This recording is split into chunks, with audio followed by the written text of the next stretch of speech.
Assalamualaikum warahmatullahi wabarakatuh. Halo teman-teman MIPA, selamat datang di kelas Bahasa Indonesia.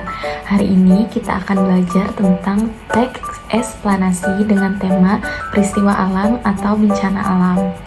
Sebelumnya, kalian tahu nggak sih apa itu teks eksplanasi?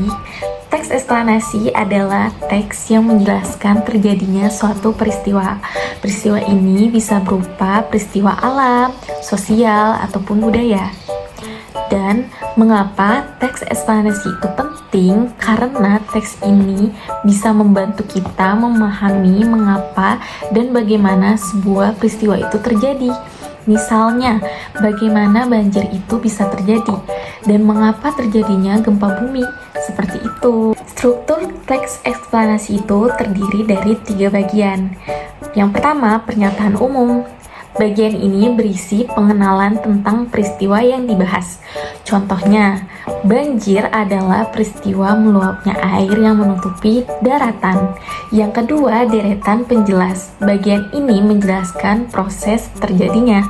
Contoh, banjir terjadi karena cuaca hujan tinggi, saluran air yang tersumbat, dan perilaku manusia yang membuang sampah sembarangan. Yang ketiga, penutup atau kesimpulan. Bagian ini berisi pesan atau upaya pencegahan. Contoh, banjir bisa dicegah dengan menjaga kebersihan lingkungan dan memperbaiki saluran air. Ciri kebahasaan teks eksplanasi.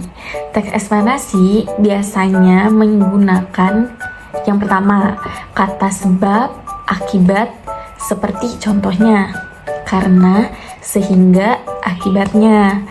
Yang kedua, istilah khusus sesuai tema, seperti hujan deras, getaran, atau endapan lumpur. Contoh lengkap teks eksplanasi tentang gempa bumi. Mari dengarkan contoh teks eksplanasi sederhana ini. Gempa bumi adalah getaran yang terjadi di permukaan bumi akibat pergerakan lempengan bumi. Proses gempa dimulai ketika 2 lempengan bumi saling bertabrakan dan menyebabkan tekanan. Tekanan ini akhirnya melepaskan energi besar yang membuat tanah berguncang.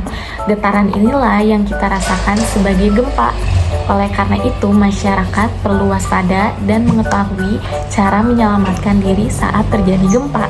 Nah, itu tadi penjelasan tentang teks eksplanasi dan bencana alam. Semoga kalian paham ya. Terima kasih sudah menyimak. Sampai jumpa di pelajaran Bahasa Indonesia selanjutnya. Dadah!